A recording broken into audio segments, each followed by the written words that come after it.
Mesdames, Messieurs, bonjour, bonsoir, tout dépend de l'heure à laquelle vous nous regardez. C'est pour nous un réel plaisir de vous retrouver pour ce nouveau numéro de Face à Face, votre magazine d'actualité, votre magazine qui aborde toutes les questions qui taraudent les esprits des Congolais.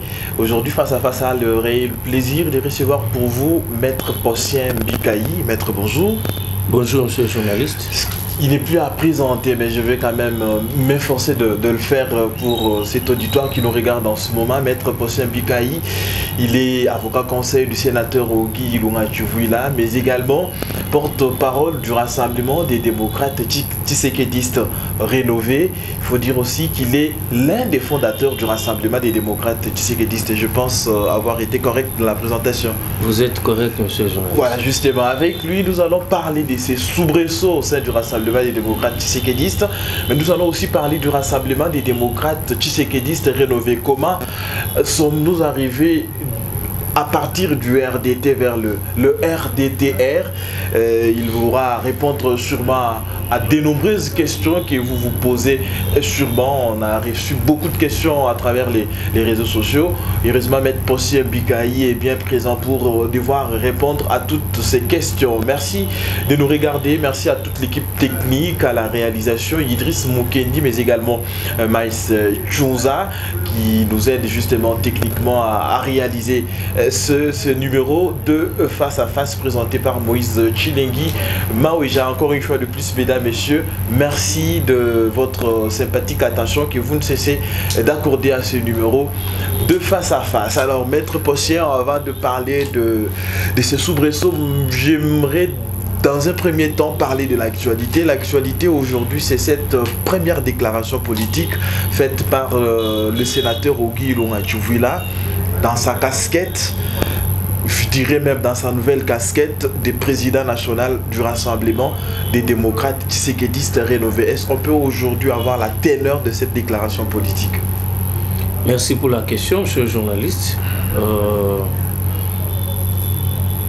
Nous avons été invités par le président national du Rassemblement des démocrates tshisekidistes, l'honorable sénateur Ogi Ilunga Tshivouila, pour suivre sa déclaration politique, parce que ça fait un peu de temps qu'il est dans son silence, et il appelait son silence un silence qui travaille.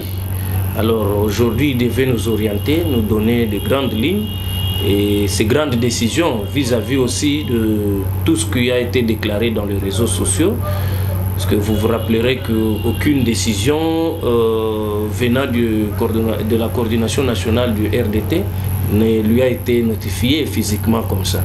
Tout nous apprenons que dans les réseaux sociaux, il était question qu'il fixe d'abord les Kassaïens et Kassaïennes, et Congolais et Congolaises sur son avenir politique, différentes décisions qui sont prises au niveau du Rassemblement des démocrates tshisekidistes, et ainsi que certaines conséquences qui peuvent advenir à partir de ces décisions prises de manière unilatérale. Alors, il a fixé, il a dit qu'il est tshisekidiste de sang et de conviction. Il reste tshisekidiste, mais au moins, cette fois-ci, il a préféré servir le chef de l'État et la nation congolaise, servir ces deux personnes morales. Le chef de l'État, quand je parle d'une personne morale, je vois l'institution président de la République. Servir cette nation et ce président de la République au travers le Rassemblement des démocrates tshisekidistes, mais rénové. Et voilà, aujourd'hui, il leur a dit, nous devons marcher ensemble, nous devons désormais nous serrer les coudes pour que nous puissions gagner, que la victoire soit de notre côté. Et je crois qu'à la fin, il y a eu un dialogue en privé entre les coordonnateurs, lui et les coordonnateurs, plutôt les fédéraux.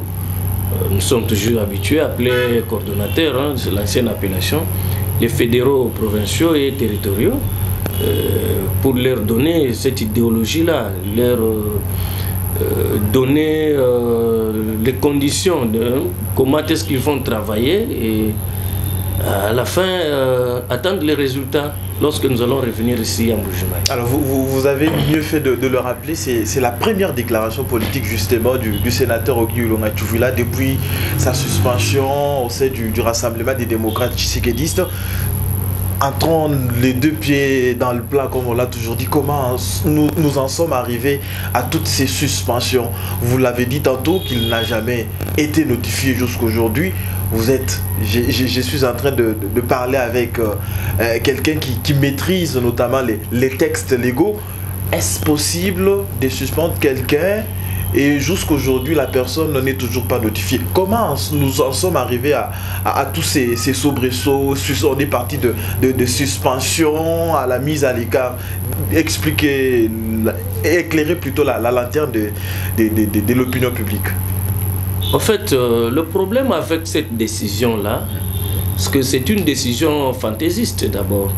Il tentait l'esprit du sénateur pour savoir comment il va réagir, mais il est resté aussi lui-même, égal à lui-même. Raison pour laquelle... Vous parlez de qui? Du sénateur qui est resté égal à lui-même. Donc qui tente l'esprit du sénateur? C'est le coordonnateur national Sylvain Mutombo. Qui voulait tenter comment est-ce que le sénateur, peut-être il allait lâcher quelque chose, mais il est resté égal à lui-même. Pourquoi je le dis? Parce que lorsque vous avez affaire, je rappelle bien que le président, le coordonnateur national de RDT, c'est un avocat. C'est un avocat, il connaît bien que lorsqu'on prend une décision sur papier suspendant quelqu'un, on notifie d'abord la décision aux concernés. Quand on vous notifie officiellement, la personne lorsque la personne est notifiée, il revient maintenant à lui de commencer à préparer ses moyens de défense. Et comment est-ce que le sénateur allait préparer ses moyens de défense dès lors que la décision n'est restée que dans les réseaux sociaux? Certains de vos confrères journalistes parlent de 13 griefs qui lui sont reprochés. Mais lorsque vous allez chez lui, il vous parle de 14 griefs. Qui dit vrai? Lui qui parle dans les réseaux sociaux ou vous journalistes, parce que ce que vous avez reçu, ce que vos confrères ont reçu comme information vient directement de lui. Raison pour laquelle je vous dis c'est une décision entourée de beaucoup de flou et on ne sait pas comment aujourd'hui le sénateur pouvait se situer, de quel côté, du côté 14 griefs ou du côté 13 griefs. Donc il en a fait, il a procédé comme ça avec ses amis. Et entre autres ce petit Abitinda que nous connaissons très bien, ils se réveillent le matin, ils se rassemblent, ils disent voilà nous devons suspendre le sénateur. Et c'est ainsi que le sénateur s'est décidé pour dire non, écoutez, j'attends toujours ma notification jusqu'aujourd'hui. Et c'est ce que je disais encore hier à certains de vos confrères, que même la récente décision où on le déchoit de ses fonctions, ne sera pas toujours notifié. Parce qu'il est en train de tenter et de mener une aventure de mauvais goût à laquelle il ne saura pas s'en sortir.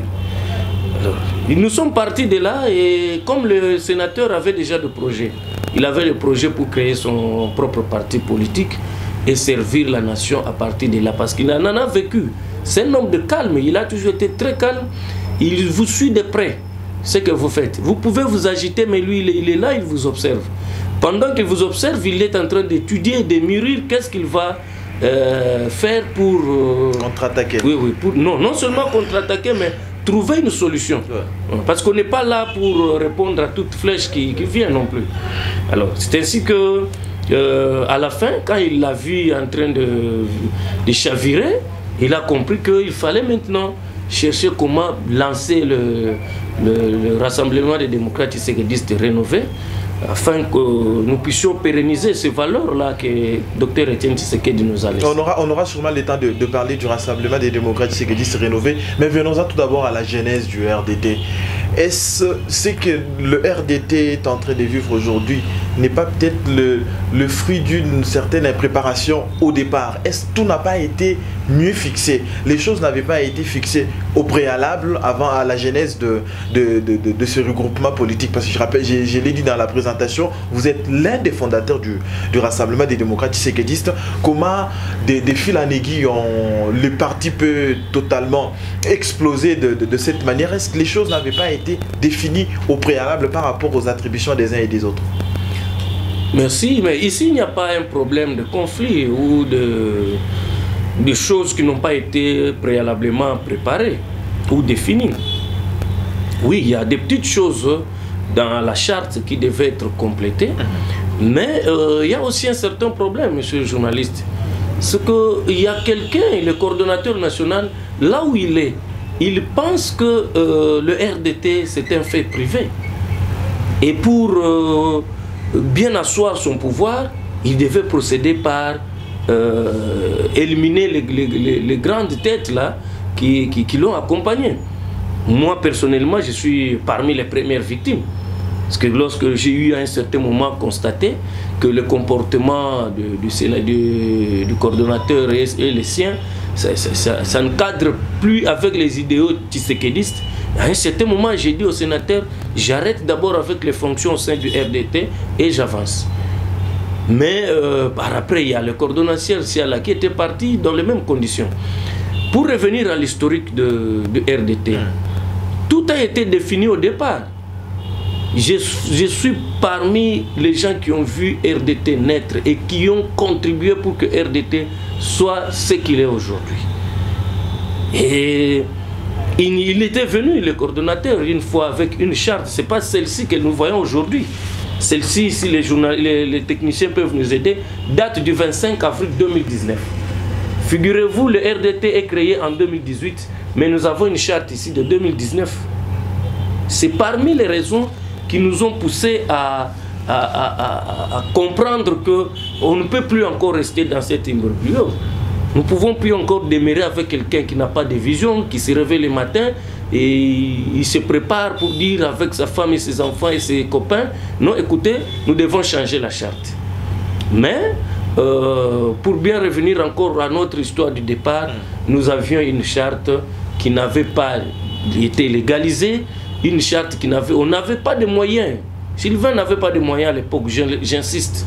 Il n'avait pas de moyens pour répondre à toutes ces exigences.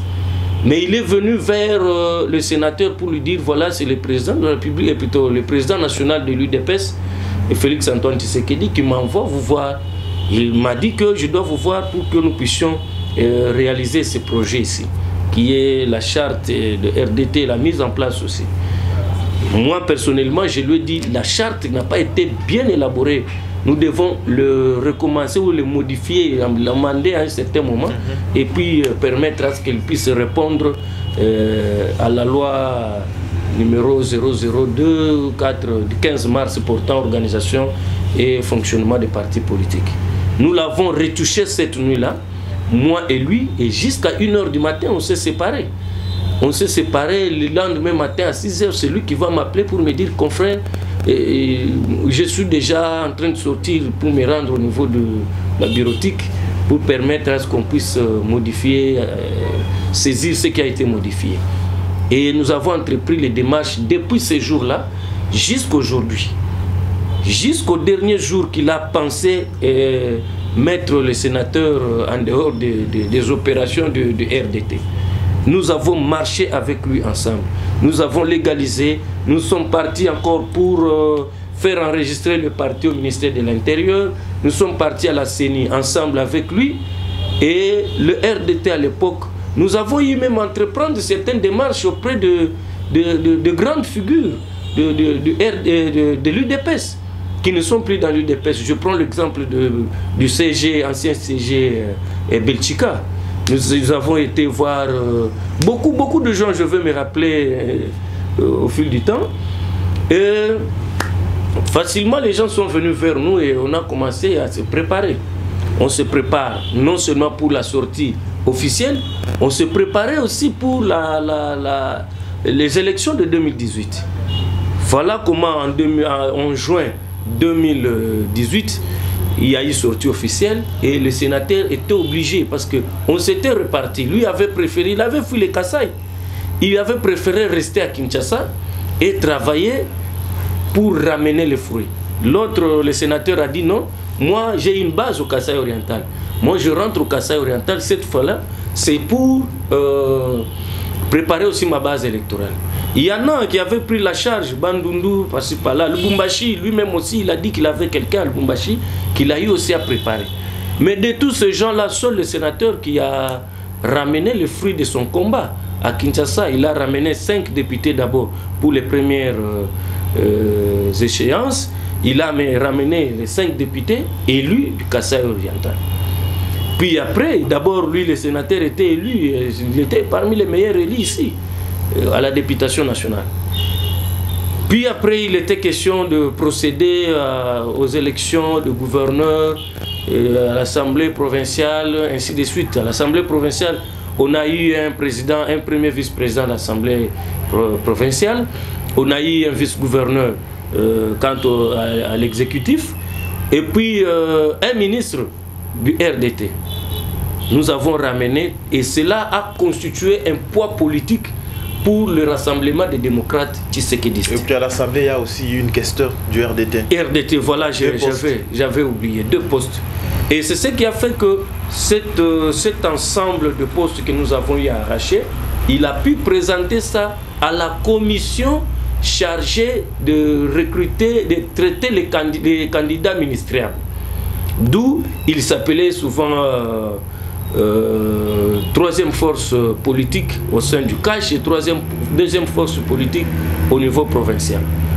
Voilà comment est-ce qu'il a pu acquérir le ministère, le poste de ministre délégué à la défense. C'est grâce aux résultats que nous avons ramenés. Mais lui, quand il est resté à Kinshasa, d'abord, il a pu se faucher lui-même. Ce n'est pas le verbe faucher, si on peut se faucher lui-même, mais les termes vaut sa place. Il va à Lukunga et sur la liste à Kinshasa, la circonscription électorale de la Lukunga, et sur la liste de l'UDPS, cette fois-là, non pas sur la liste de RDT. Et il disait que le RDT n'avait qu'un petit poids et les seuils allaient trahir le RDT. C'est ce qu'il va faire l'effort pour être aligné à Lukunga sur la liste de RDT, et plutôt de l'UDPS. De là, il va revenir maigre réduit, parce qu'il n'avait rien ramené. Il n'a même pas fait élire quelqu'un à Lukunga. Revenant là-bas, il s'est fait encore le courage, parce que moi, M. Moïse, on doit se dire la vérité. Moi, si j'étais notre frère Sylvain Mutombo, je n'allais même pas avoir le courage d'aller dans des négociations et prétendre dire que nous sommes la deuxième force. Parce que c'est lui qui a ramené, ce n'est pas lui, cette force-là. Une fois élu, monsieur prend maintenant de l'orgueil, il place ça entre RDT, membre de RDT et lui, entre lui-même, la coordination et le parti politique, notre parti mère, l'UDPS. Et il commence à se tirailler. À partir de cet orgueil, nous avons pu rater à la présidence de la République des conseillers, parce que le chef de l'État avait prévu que, comme nous sommes une troisième force, nous venons après l'UNC, nous devons avoir des conseillers à la présidence de la République. Mais qui recrutait, qui envoyait les noms auprès de Vital Kamerhe, à l'époque directeur de cabinet? C'était Jean-Marc Kaboun et Augustin Kaboué, qui sont ennemis jurés de Sylvain Mutombo. On a conseillé plusieurs fois que ce sont les autorités. Si vous êtes, vous vous dites aujourd'hui que vous soutenez le président de la République, mais le président de la République est tshisekédiste de l'UDPS, il vient de l'UDPS. Et les autorités que lui a laissées à l'UDPS, toi tu vas maintenant commencer à lancer des pamphlets, proférer des menaces et consorts, ce qui n'est pas aussi bon. Après ce conseil, il ne voulait écouter personne parce qu'il était déjà ministre. Et puis après, étant ministre, pour répondre à la dernière rubrique de votre question, étant ministre, il ne contribuait pas, il ne cotisait pas. Et c'est ainsi que tout le monde a dit non, parce que quand nous sommes partis, nous avons occupé ces fonctions, la charte ne reprenait rien. Quant à la rétrocession, les pourcentages de rétrocession pour tous les mandataires, pour tous les élus qui occupent des fonctions aujourd'hui pour le compte de RDT. Rien n'a été prévu là-dedans. Parce qu'il faut qu'on se le dise. À l'époque, personne ne croyait que le RDT pouvait être aujourd'hui deuxième ou troisième force politique. Rien n'a été prévu jusque-là. Alors c'est ainsi que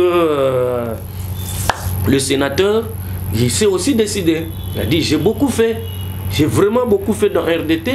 et que de l'autre côté il n'y a pas de contribution, moi je garde aussi ma position et je dois préparer aussi ma base pour les échéances électorales suivantes. Justement, voilà. Que répondez-vous à cette opinion qui estime qu'il s'agit d'une guerre des positionnements entre d'une part un Sylvain Mutombo, coordonnateur national, qui après son départ du gouvernement Ilunkamba s'est vu totalement dépourvu et il a estimé qu'il n'avait plus de poids pour peser dans la balance, et de l'autre côté le sénateur Ogi Ilunga Chuvila a régaillardi de son travail qu'il a abattu notamment pour la province du Kasaï oriental, qui veut à tout prix se positionner notamment pour les élections de 2023. Tout travail mérite salaire. Tout travail mérite salaire. Le sénateur, vous le dites, qui s'est vu régaillardi, comme vous venez de le dire, effectivement, ce n'est pas de lui-même, c'est le fruit de son travail. Et Sylvain Mutombo, je vous annonce que lui n'avait qu'un mandat de nomination. Il a été nommé. Mais lui, il a le mandat du peuple bien déterminé pour 5 ans. Et ce qu'il est en train de faire, il fait son travail pour répondre. Son travail était de légiférer, contrôler. Et puis d'abord, lui, c'est avec les sénateurs, les sages du pays, c'est donner des orientations, conseiller et des recommandations aussi. Il fait son travail. Et quelqu'un qui fait son travail comme ça, monsieur le journaliste, il doit attendre à la fin une récompense de la part de sa base électorale. La récompense, c'est en 2023. Mais lui, Sylvain Mutombo est en train de chercher encore comment est-ce qu'il peut être appelé honorable ou excellence encore. Il a été débarqué pour des raisons que le chef de l'État connaît lui-même, mais moi je connais déjà ça parce que je vais vous parler de l'incompétence. Parce que tout le monde qui était compétent dans le gouvernement Ilunkamba a été reconduit. Et ceux qui n'ont pas été reconduits, je dirais 30%, c'était pour des raisons de conflit d'intérêts dans leur parti politique. Mais le reste, c'était l'incompétence. Alors s'il a été débarqué, il devait rentrer, s'humilier, recommencer, s'occuper. Il a maintenant tout le temps de s'occuper du RDT et implanter le RDT partout en République démocratique du Congo. Que de venir créer des conflits qui ne vont pas profiter au rassemblement des démocrates tshisekidistes. Parce que pour le moment, ça ne profite pas lorsque la maison brûle. Aucun visiteur ne peut fouler son pied dedans. Justement, c'est tous les risques d'aucun voit dans je ne dirais pas querelle entre les deux personnalités, mais l'on a cette crainte de voir ce grand travail abattu et volé en éclats lorsque les deux leaders ne s'entendent pas au point où nous en sommes avec le rassemblement des démocrates tshisekidistes rénové. Nous aurons le temps d'en parler. Il y a péril à la demeure, on peut le dire ainsi. Péril à la demeure, non, parce que nous sommes en train de respecter leurs paroles. Hein, ils ont commencé par la suspension à durée indéterminée, ce qui était hors la charte. La charte ne prévoit pas une suspension à durée indéterminée. La charte prévoit une suspension de 3 mois. Ce qui est prévu à l'article 29 de la charte, qui prévoit qu'on suspend d'abord pour 3 mois. La suspension ne peut pas dépasser 3 mois. Une suspension qui ne peut jamais dépasser 3 mois. Mais ils se sont retrouvés parce que c'est un travail qui a été fait dans la précipitation, avec la haine et avec une convoitise exagérée. Ils ont compris qu'il fallait chercher une sanction administrée aux sénateurs. Ils l'ont sanctionné pour 3 mois, plutôt à une durée indéterminée, alors que la charte prévoit une suspension qui ne peut pas dépasser 3 mois. Alors c'est ainsi qu'ils ont compris, ils sont revenus encore, je vous rappelle bien, sur les réseaux sociaux. Ils sont revenus encore sur leurs documents qu'ils avaient balancés sur les réseaux sociaux pour modifier et dire qu'il est suspendu pour 3 mois. Alors avec les deux décisions, nous, en tant que parti concerné, quand je parle de nous, je vois le sénateur Ogi Ilunga parce que je suis son porte-parole. Qu'est-ce qu'on allait dire? 2 décisions. Laquelle est authentique? Laquelle est vraie?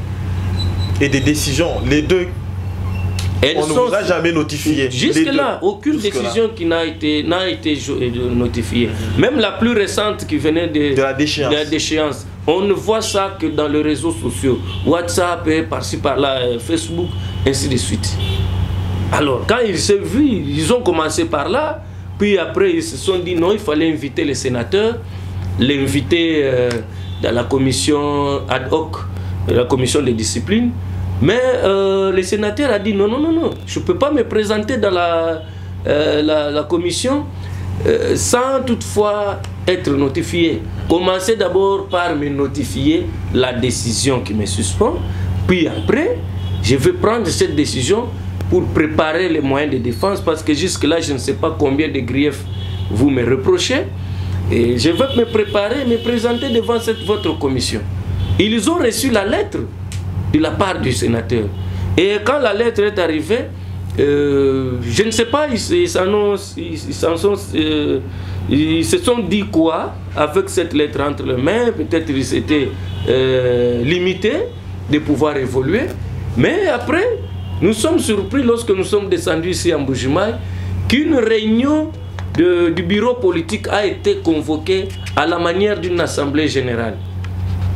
Une réunion du bureau politique où on a vu même des chèques à l'intérieur. Quand on dit qui est pour, veuillez les manifester, les gens en train de crier.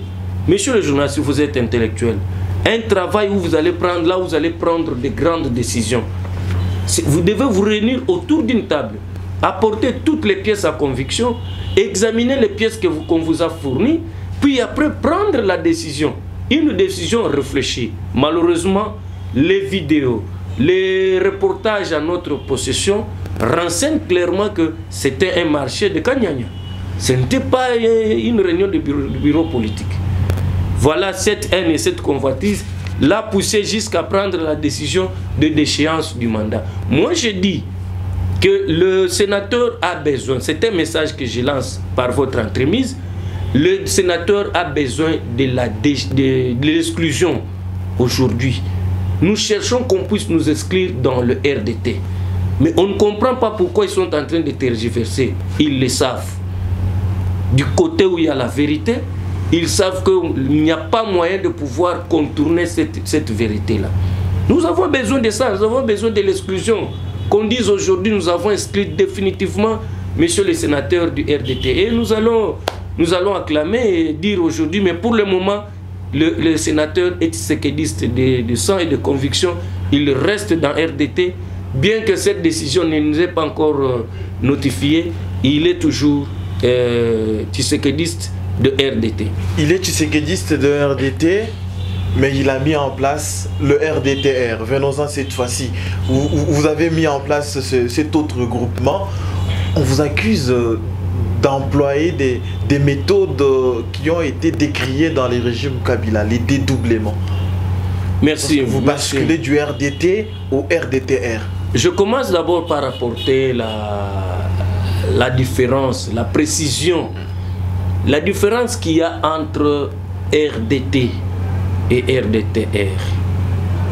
Monsieur le journaliste, le coordonnateur national Sylvain Mutombo, parce qu'il faudrait maintenant les citer nommément, il a cité les sénateurs dans leur campagne, je ne sais pas comment qualifier ça,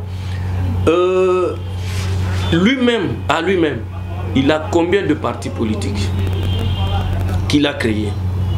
Lui-même là, sans toutefois convoquer l'Assemblée générale pour décider du transfert du siège du RDT. Il se décide de lui-même avec sa garde reprochée. Je ne sais pas s'ils font sa sécurité ou ils sont en train de faire quoi.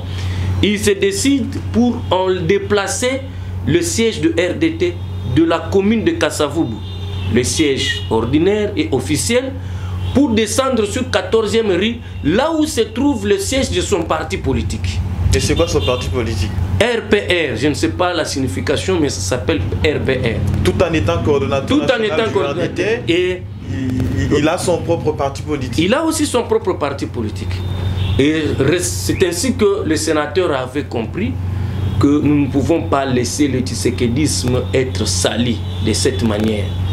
Nous devons sauver le tshisekidisme. Le tshisekidisme, c'est un courant reflète la démocratie, le respect des textes. Il dit non, non, nous devons pérenniser le rassemblement des démocrates tshisekidistes.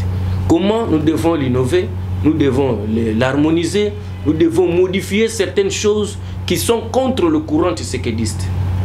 C'est ainsi qu'il a dit. Comme on vous parle de modifier, harmoniser, tout là entre dans un seul contexte rénové. Nous devons rénover le tshisekidisme. C'est ainsi que nous avons créé le RDT, parti politique qui est différent du RDT, plateforme politique et électorale.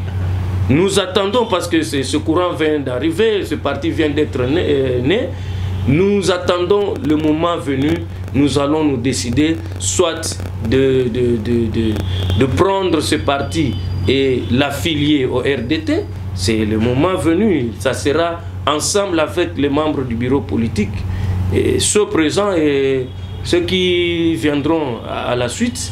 Nous allons décider ensemble. Si on trouve que nous allons servir aux côtés de l'UDPS, dans les alliés de l'UDPS, pour éviter cette confusion, on pourra toujours prendre la décision, mais pour le moment, la primaire est réservée au bureau politique. Et s'il y a une base juridique sur laquelle est fondée notamment la création de ce parti politique? Parce qu'aujourd'hui, on sait qu'il y a des choses notamment arrangées au niveau du ministère de l'Intérieur, et cela va poser problème, ou bien vous avez déjà pris des engagements ou mieux des contacts à ce niveau-là pour que le parti ait une assise juridique? Oui, les contacts ont été pris avec les experts du ministère de l'Intérieur depuis très longtemps. Et si nous avons maintenu les RDTR, c'est parce que nous avons invité les experts et qui nous ont confirmé que c'est deux choses différentes.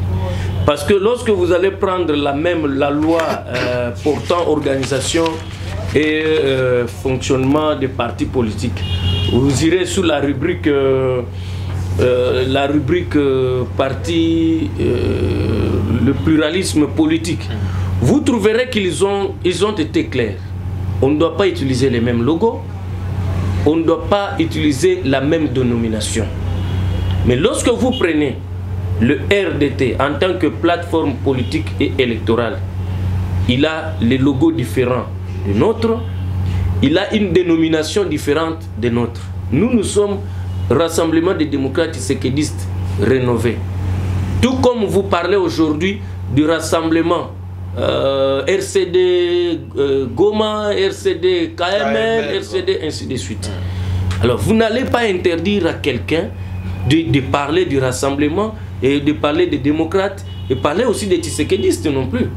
Mais néanmoins, pour être différent de RDT, nous devons ajouter une autre dénomination à côté.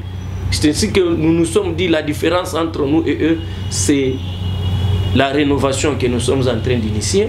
Et c'est ça ce qui fait aujourd'hui, qui fait que le ministère de l'Intérieur, qui a déjà reçu notre dossier, est en train d'examiner là-dessus. Ils n'ont jamais fait de reproches parce qu'ils nous ont fait des reproches plusieurs fois. D'abord à partir du logo, on nous a dit vous ne devez pas utiliser les mêmes logos, vous devez changer. Ils nous ont donné des instructions et on a suivi cela. Aujourd'hui, nous sommes sous la voie. On attend qu'on nous apporte les documents s'ils sont déjà prêts.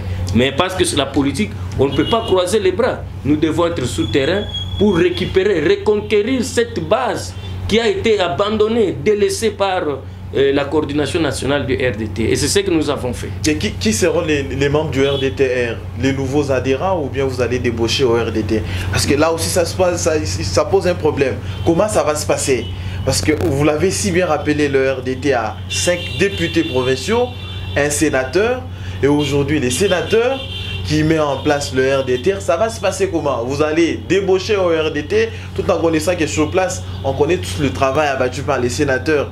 Il va se rabattre sur les communaux et les territoriaux. Expliquez un tout petit peu. Débaucher, c'est trop dur, monsieur le journaliste. Débaucher, c'est trop dur. Lorsque vous allez parcourir la loi, vous en aurez toujours l'occasion juste après cette émission, la loi 04/002 du 15 mars 2004, oui, portant organisation et fonctionnement de partis politiques en RDC, précisément son article 7, plutôt 8, l'article 8 dit que l'adhésion dans le parti politique est libre. Nous n'allons pas partir débaucher quelque part, non. Nous avons été ici avec vous, nous avons lancé les messages dans des médias. Ils sont venus d'eux-mêmes vers nous. Et en venant d'eux-mêmes, il n'y a personne qui avait brandi l'arme derrière eux. Je ne pense pas que le sénateur, c'était un militaire. Le sénateur, c'était un sénateur, c'est un civil. Il a lancé le message. Les coordonnateurs de RDT qui ont adhéré chez nous, ce sont des majeurs, c'est ce que dit la loi. Ils ont plus de 18 ans, ils ont pris la décision de manière délibérée et ils sont venus adhérer chez nous au RDT sans être contraints. Alors, on n'a pas débauché, ça c'est pas débauché. Personne n'a vu quelqu'un venir ou au Guilunga descendre dans sa maison, toquer sa maison pour dire voilà, vous êtes obligé, j'ai un militaire ici, vous êtes obligé, mordicus, d'adhérer au RDTR. Non plus. Donc, nous avons lancé les messages pour répondre à votre deuxième volet, au deuxième volet de la question. Il y aura même les nouveaux venus qui sont déjà là et qui ont appelé au numéro de coordonnateur plutôt du fédéral, président fédéral provincial, et qui sont en train de faire leur enregistrement aujourd'hui. Donc on aura les anciens qui étaient dans RDT, et je vous rappelle, le RDT n'interdit personne d'aller adhérer dans un parti politique. Parce que si le RDT avait interdit, c'est-à-dire même le coordonnateur national n'allait pas faire son parti, dans ce parti-là, lui-même, le coordonnateur national, il est membre du RDT. Mais il a adhéré dans RPR. Ce n'est pas interdit, la charte ne prévoit pas ça, n'a pas interdit cette pratique. Non, mais est-ce que la création du RDTR par le sénateur peut-elle avoir une incidence sur son mandat en tant que sénateur? Parce que c'est vrai qu'il a été élu sous les labels du RDT comme sénateur. Aujourd'hui qu'il crée un autre parti politique, vous êtes juriste, cela peut-il avoir une incidence sur son mandat? Monsieur le journaliste, la loi est claire là-dessus. Je prends la charte RDT, je prends la loi, j'ai ici le règlement intérieur du Sénat, j'ai aussi la Constitution de la République. Dans la Constitution de la République, précisément l'article 110, l'article 110 prévoit que lorsque les sénateurs ou les députés démissionnent dans son parti politique, immédiatement, il perd son mandat. Ce qui veut dire que lorsqu'on exclut le sénateur dans son parti politique, eh bien, c'est le parti qui perd le siège parce que c'est le parti qui a chassé. Je reviens encore à l'article 212 du règlement intérieur du Sénat. Il précise aussi, je crois, à l'alinéa 5, il précise mieux que lorsque les députés, ou plutôt lorsque les sénateurs démissionnent de son parti politique, il perd son mandat, il perd son siège. Mais lorsque le parti aussi chasse ou exclut définitivement le sénateur, d'office, le parti perd aussi les sièges au Sénat. Le parti ne peut pas remplacer. Il ne peut pas remplacer parce que c'était un mandat. C'était un mandat entre le candidat et le parti politique. Là, la loi est claire. Elle est claire là-dessus. Pour vous répondre à votre question, je m'en vais vous dire, aucun incident, aucun impact ou aucune conséquence sur le mandat qu'il a reçu. Ce mandat, c'est le mandat du peuple. Ce n'est pas le mandat du RDT. Le RDT va porter ce mandat lorsqu'il va négocier dans l'exécutif. Il va commencer à négocier les mandataires. C'est à ce moment-là qu'il pourra dire non, la loi a dit que je suis majoritaire en ça. La loi dit que je suis majoritaire en ça. Alors, nous sommes majoritaires au Parlement provincial, donc vous nous devez un vice-gouverneur. Et c'est sur base de ça qu'il va dire que voilà mon poids politique. Mais quand vous niez, vous refusez que ce monsieur ne peut pas être de RDT, c'est-à-dire vous niez même son siège. Et donc, il sera indépendant. Il n'y a pas d'impact ou d'effets, de conséquences qui peuvent influencer le mandat du sénateur. Il est élu pour 5 ans, jusqu'en 2024, il sera toujours sénateur. Et maintenant, au niveau du RDTR, avec les communaux et les territoriaux, comme je l'ai dit tantôt, vous avez dit que l'idéologie reste la même, le tshisekédisme, c'est juste le nom qui a vu, c'est juste un changement au niveau de la dénomination. Est-ce qu'il y aura aussi un travail de terrain? Parce que c'est une nouvelle vision que vous apportez sûrement. Est-ce le sénateur et toute son équipe vont-ils encore se mettre sur terrain pour vendre la nouvelle vision du RDTR avec on peut dire, autorité morale, le président national, le sénateur Ogi Lomachuvila? Évidemment, monsieur le journaliste, vous le savez mieux, lorsqu'on crée un parti politique, on est là, premièrement, pour conquérir le pouvoir, les conserver aussi le plus longtemps possible. Mais comment on va les conquérir? C'est avec sa base. Nous avons maintenant un devoir d'implanter. Et c'est ce que nous avons déjà commencé. L'implantation a déjà commencé depuis la nomination du président fédéral, M.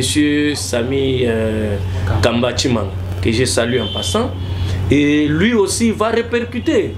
Il va voir les communaux, les fédéraux, et ainsi de suite, jusqu'à toucher la dernière couche sociale du Kasaï oriental. Nous irons maintenant d'une autre province, ainsi de suite. Tout parti sérieux qui veut la victoire doit commencer d'abord par l'implantation. On peut mobiliser, mais si on n'a pas implanté, comment on saura vous connaître dans les coins et les recoins du territoire national?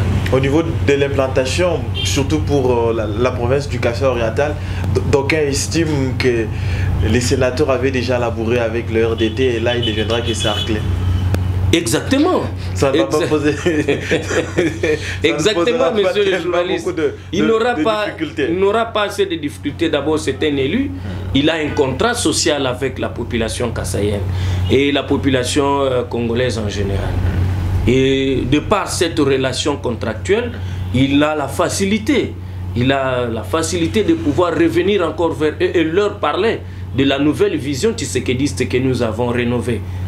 Voilà, au moins là vous avez raison, j'épouse aussi votre idée. Voilà, nous allons lentement mais sûrement terminer cette émission. Je rappelle que Face à Face reçoit pour vous aujourd'hui Maître Possien Bikaï, porte-parole du Rassemblement des démocrates tshisekédistes et rénové. Avec lui, nous avons Taïb Avet sur le RDT et le RDTR. Maître Possien, le message aujourd'hui, qu'est-ce que l'opinion peut retenir du RDTR?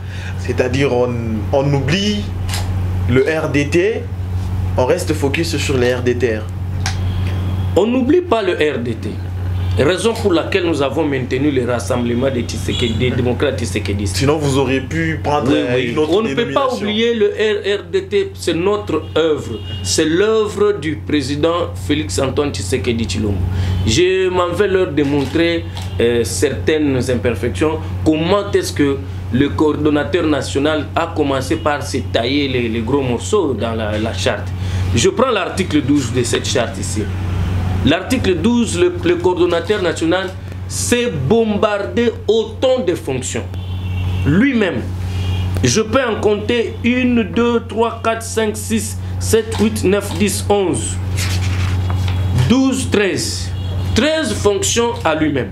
Allez-y maintenant au coordonnateur adjoint. Une seule fonction. Le coordonnateur, le secrétaire exécutif, 2 fonctions seulement. Mais qu'est-ce qui fait que aujourd'hui l'autorité morale du Rassemblement des démocrates, il ne figure plus dans cette charte, l'autorité morale. Félix-Antoine Tshisekedi n'est plus dans cette charte ici. Et c'est qui l'autorité morale? Le coordonnateur lui-même? Mais hier nous avons suivi ça sur les voies des ondes. On dit que le coordonnateur national du RDT, plutôt le coordonnateur national du RDT, c'est celui-là, l'autorité morale. Nous avons les éléments sonores ici. Donc Félix-Antoine Tshisekedi, ce qui n'est pas prévu dans la charte. Ce qui n'est pas prévu dans la charte.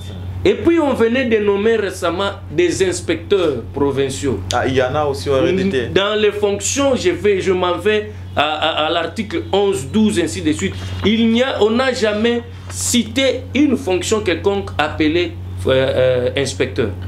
On venait de nommer, et puis ce qui est regrettable, un certain parlementaire qui accepte les fonctions d'inspecteur et qui ne sont même pas prévues dans la charte. C'est aberrant. C'est assassin aussi.